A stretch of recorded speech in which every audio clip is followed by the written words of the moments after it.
தாவேக்கா சார்ந்து ஒரு செயல்பாடு செய்யணும் அப்படின்னா 1 மாசத்துக்கு முன்னாடியே பிளான் பண்ண வேண்டியிருக்கு.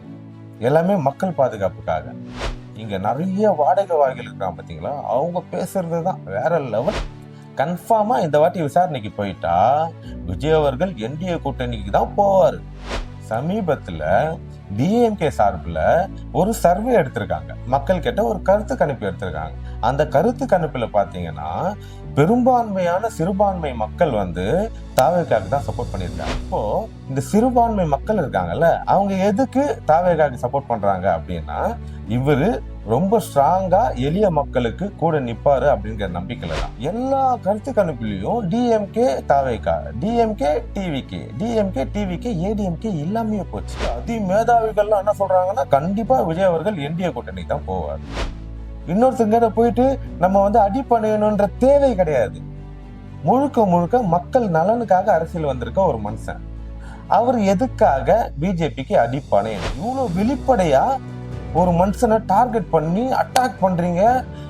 அது வெளிப்படையா தெரியுது. யாருமே இதை கண்டிக்கவே இல்லையே.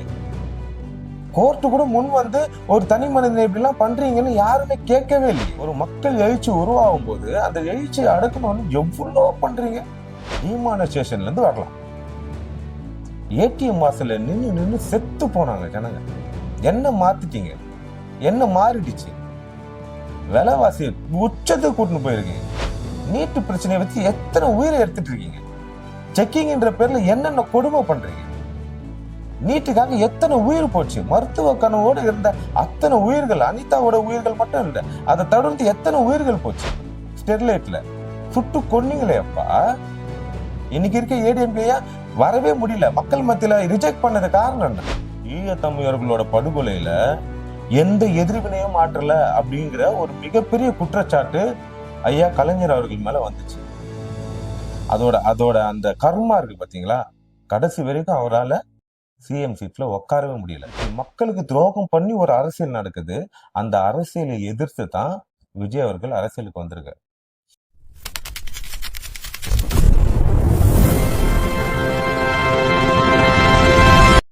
ஓபன் ரெக்கார்டு யூடியூப் சேனல் நேயர்களுக்கு வணக்கம். தளபதி விஜய் அவர்களுக்கு மறுபடியும் கரூர் சம்பந்தமா விசாரிக்கணும்னு சிபிஐ சம்மன் அனுப்பியிருக்காங்க. ஏன் இவ்வளோ பிஸி ஷெட்யூல்? தாவேக்கா சார்ந்து ஒரு செயல்பாடு செய்யணும் அப்படின்னா 1 மாசத்துக்கு முன்னாடியே பிளான் பண்ண வேண்டியிருக்கு. எல்லாமே மக்கள் பாதுகாப்புக்காக. அப்படி பிளான் பண்ணி ஒரு ஷெட்யூல், பயங்கர பிஸி ஷெட்யூல்ல இருக்கும்போது சடனா சம்மன் அனுப்புறாங்க சிபிஐ விசாரணைன்னு. அவர் ஒரு சாட்சி தான், சாட்சி சொல்லியாச்சு. இதுக்கு மேல என்ன சொல்லணும்னு தெரியல. எல்லாருக்கும் தெரியுது எதுக்காக கூப்பிடுறாங்க, என்ன காரணத்துக்காக கூப்பிடுறாங்கன்னு எல்லாருக்கும் தெரியுது. ஆனா அது இல்லை இப்ப பிரச்சனை. இங்க நிறைய வாடகை வாய்கள் இருக்காங்க பாத்தீங்களா, அவங்க பேசுறது தான் வேற லெவல். கன்ஃபார்மா இந்த வாட்டி விசாரணைக்கு போயிட்டா விஜய் அவர்கள் என்டிஏ கூட்டணிக்கு தான் போவாரு. என்டிஏ கூட்டணி தான் ஒரே வழி.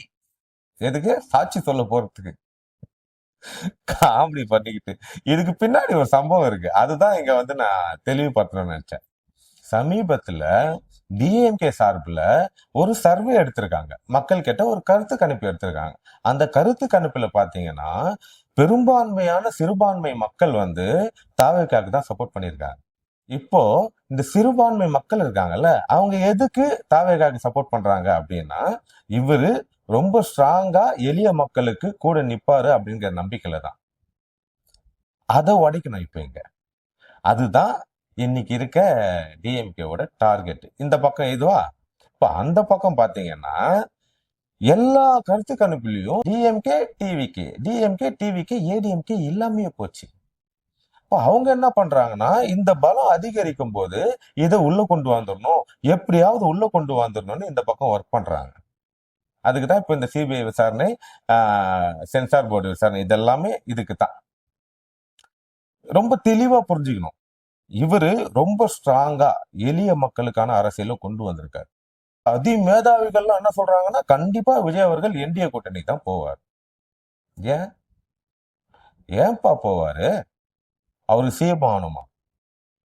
சிஎம் ஆகுறது தான் அவரோட கனவா? இல்ல கோடி கோடியா பணம் சம்பாதிக்கணுமா? இவ்வளவு நாளா இந்த தமிழ்நாடு அரசியல் களத்துல ஒரு சுயநலவாத அரசியலை தான் நம்ம பார்த்திருக்கோம்.